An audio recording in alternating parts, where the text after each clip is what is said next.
The movie starts with a young guy, Ken. He's at his dad's funeral, who passed away from a drug overdose. Ken's pretty upset, not just because he lost his dad, but also because his dad was involved in drug dealing. Ken promises himself that he won't ever use drugs, so he doesn't end up like his father. He's so lost in his thoughts that he barely notices a cop, Kenjaku, trying to chat with him. When Kenjaku offers some words of advice, Ken just walks away. After the funeral, Ken meets up with his buddies and they head out. As they're walking, Ken spots someone selling drugs. Even though he's still super emotional, Ken decides to pretend he wants to buy some. At first, the dealer's wary, but when Ken mentions his dad's name, the guy hands over the drugs right away. But Ken has a plan. As soon as the dealer shows the stash, Ken grabs it and makes a run for it. Later, by the waterfront, Ken and his friends check out what's inside the bag. They find money and drugs. But when his friends get curious about the drugs, Ken doesn't think twice. He grabs the bag and tosses it into the water. After their adventure by the waterfront, Ken and his buddies went to grab some food at a restaurant run by a lady named Aiko. While they were eating, some guys from the Yakuza gang walked in. Ken's friends thought the gang looked cool, but not so much for Ken. He couldn't help but stare, which ticked off one of the gang members. Just when things were about to get heated, the Yakuza boss, Hiroshi, calmed his guy down. But then, out of nowhere, a bunch of people with weapons burst into the place. One of them even tried to shoot Hiroshi. Quick thinking, Ken smacked the guy from behind. The very next day, Hiroshi sent his main guy, Nakamura, to get Ken. When Ken arrived at their hangout, Hiroshi thanked him for the save and even asked if Ken wanted to join the gang. But Ken wasn't interested. He didn't jump in to help Hiroshi, he just didn't want any trouble at the restaurant. As Ken was leaving, Hiroshi gave him a business card, hoping he might change his mind later. As Ken was heading home, his buddy gave him a call. "Run," he said, warning him about some drug dealers coming after him. But they got to Ken before he could escape, and they roughed him up pretty bad. When he woke up, he saw his friends, and they were in a mess too. To make things worse, the head of these bad guys was Mahito, the same dude who was linked to Ken's dad's death. They kept hurting Ken and his friends, wanting to know where the stolen drugs were. Eventually, Ken and his friends had enough. They admitted they threw the drugs in the ocean. The dealers decided to take them to the sea, but before getting on the boat, they took all their stuff, and they found Hiroshi's business card on Ken. Even though Ken tried explaining he barely knew Hiroshi, Mahito thought he could get some cash out of the Yakuza boss by holding Ken hostage. After being rescued, Ken found himself back at the Yakuza's place. Hiroshi tried again, asking Ken if he wanted to be part of the gang. Ken didn't say anything at first, but when Hiroshi asked if he had any place to go, Ken just broke down crying.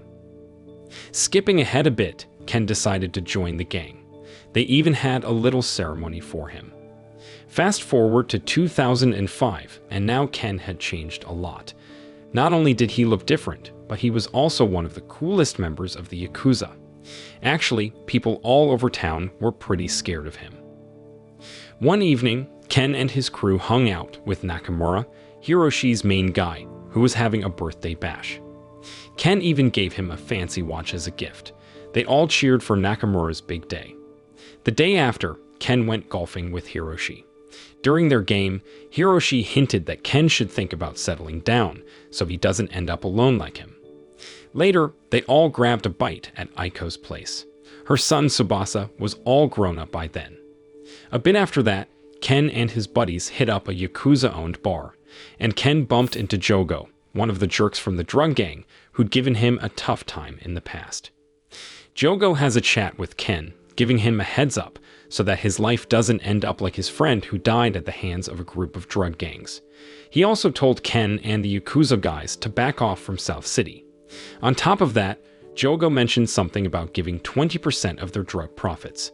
But as Jogo was leaving, Ken, out of the blue, smacked him on the head. Jogo, while leaving, told Ken he's just stirred up some big trouble with the drug gangs. Ken tried to chill after that, having drinks and hanging out with some pretty ladies. One of the girls, Yuka, noticed Ken's hurt hand and pulled out a piece of glass from it. This got Ken thinking about what Hiroshi had said about settling down. When the night was over, one of Ken's guys slipped his address to Mommy, asking her to give it to Yuka. Ken wanted to get to know Yuka better, so he invited her over. When she showed up, Ken, being kinda clueless about romance, made a move on her. But Yuka wasn't having it. She let him know she was just following her boss, Mommy's, orders to come over, and it wasn't about anything else. Ken felt bad and said sorry, then drove her home. Before she left, he asked for her number so they could chat later. The next day at work, Nakamura asked Ken why he had confronted the drug gang member. Ken replied that he felt the Yakuza were being disrespected. Hearing that, Hiroshi also supported Ken's actions. A few days on, Hiroshi tried to make things right with Mahito because of the stuff Ken pulled. But Mahito wasn't having it. He told Hiroshi to get out of South City, which made Hiroshi pretty upset, so he gave Kinjaku an earful. The next day, Hiroshi wanted some company for a fishing trip and asked Ken. On the ride there, Ken got all nostalgic, sharing a story about his first crush. Hiroshi could totally tell Ken was on cloud 9 thinking about it, but then, out of nowhere, their car got ambushed. It was bad. Ken's close buddy, the driver, didn't make it. Ken was heartbroken. After they buried the driver, Kinjaku, the cop, told Hiroshi it'd be best if the police took over to keep the Yakuza crew and their fam safe. Later, Hiroshi visited Ken in the hospital due to gunshot wounds to his shoulder and leg. He told Ken to chill and let the cops handle things, but Ken was set on getting back at whoever took out his friend. Ken had a plan to face off with the drug gang. As he got there, a buddy handed him a gun, but just as he was lining up his shot on Jogo, Nakamura swooped in and stabbed the guy. Ken was totally thrown off, not expecting Nakamura to get in on this revenge stuff. Nakamura told Ken to watch out for Hiroshi, hinting he might do something big. However, Ken refused and emphasized that he was also ready to take risks, because Ken was still very vengeful with drug gangs. Ken decided to give Jogo one last hit before he and Nakamura bolted. Soon after, the drug guys found Jogo, and they were livid he was gone. Meanwhile, Ken dashed to Yuka's place to lay low. That night, sparks flew between them. By morning, Yuka found a bunch of cash Ken left behind, and when she turned on the TV, Ken was all over the news as the dude who took out a member of the drug gang. After Ken got caught, the Japanese bigwigs decided to shut down the Yakuza stuff for good. They basically kicked all the Yakuza out of their usual business. Most of the Yakuza guys, having no other option, turned to simple jobs like fishing to get by. Flash forward to 2019. Ken gets out of the slammer and Nakamura's there to pick him up. They head straight to the old Yakuza spot, but the place looks trashy and empty. Hiroshi, ever the pal, welcomes Ken back. Shortly after, a gang member hands Ken the phone. Initially, Ken refused because he could afford to buy it himself. But it turns out, Yakuza guys can't just go buy phones because of some weird new rule, so Ken shrugged and took the special phone. That evening, the crew threw a bash for Ken to celebrate him being back. Ken was curious about what went down with the Yakuza while he was locked up, so he asked. Hiroshi spilled that things got super tough for the Yakuza and many dudes just bailed. Ken felt guilty, but everyone convinced him that he was innocent. A bit later, Ken was chilling at Aiko's place when he ran into an old buddy, Hayato. They chatted about the good old days and life updates. Hayato mentioned he's got a fam now. Ken then asked about Yuka, but Hayato didn't know about her. Since the Yakuza had a rough patch, Hayato decided to switch gears and now works in a factory. Hayato's phone buzzed with a message, and he bolted out in a hurry. He mentioned being around Ken might spell trouble for his fam. Aiko noticed Ken feeling down and tried cheering him up. Just then, Aiko's grown-up son, Tsubasa, rolled in. Ken was a bit taken aback by how much Tsubasa had grown. Turns out, Tsubasa was working in some sketchy business now. Alongside Nakamura, they were dealing drugs. Ken was shook when Tsubasa dropped that his dad, a Yakuza named Kimura, was offed by drug gangsters. Fast forward a bit, and Ken's got the scoop on Yuka's whereabouts. He waits up for her, and after 14 long years, they finally catch up. Lots of stories, lots of memories. When they reached her place, Yuka asked Ken to hang tight in the car for a sec. She came back with a wad of cash, the same dough Ken had left her way back. Yuka hadn't touched it. She'd also dropped a bomb. She didn't want Ken in her life anymore.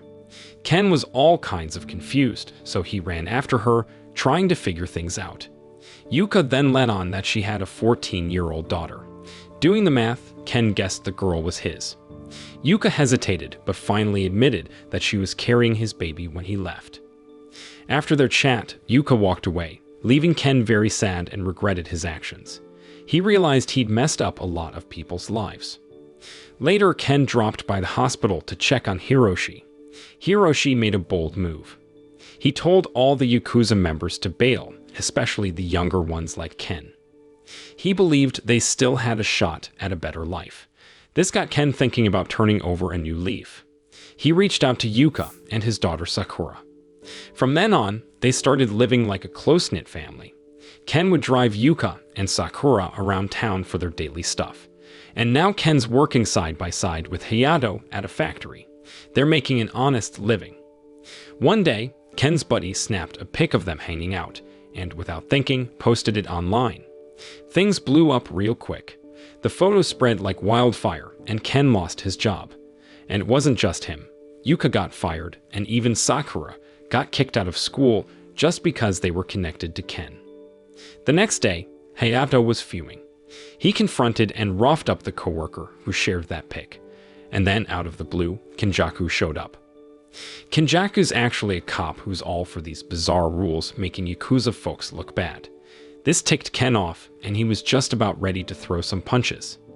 A bit later, Tsubasa had a chat with Kenjaku, who is also working with Mahito, the drug lord. Things took a turn when Kenjaku mentioned Tsubasa's dad, pushing Tsubasa's buttons big time.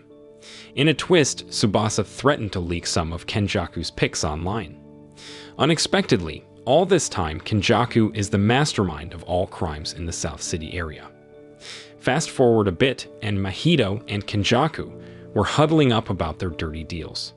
Unexpectedly, Tsubasa and his friends came to attack, and to add to the drama, Ken got wind of their meetup and showed up, taking out both Kenjaku and Mahito.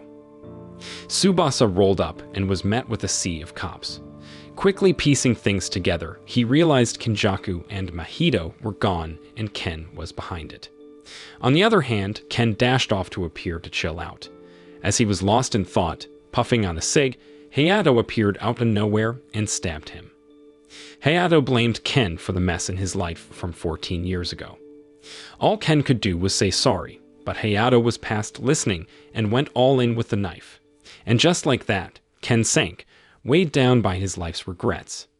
Fast forward, and there's Tsubasa at the pier, leaving flowers and lighting up in memory of Ken. Sakura then strolls up, asking about her dad, and Tsubasa promises to spill the beans about Ken's life. The moral lesson from the story is that life's all about choices. Every move we make has ripples, touching our lives and those around us. Acts done in anger can set off a domino effect of hurt and sadness.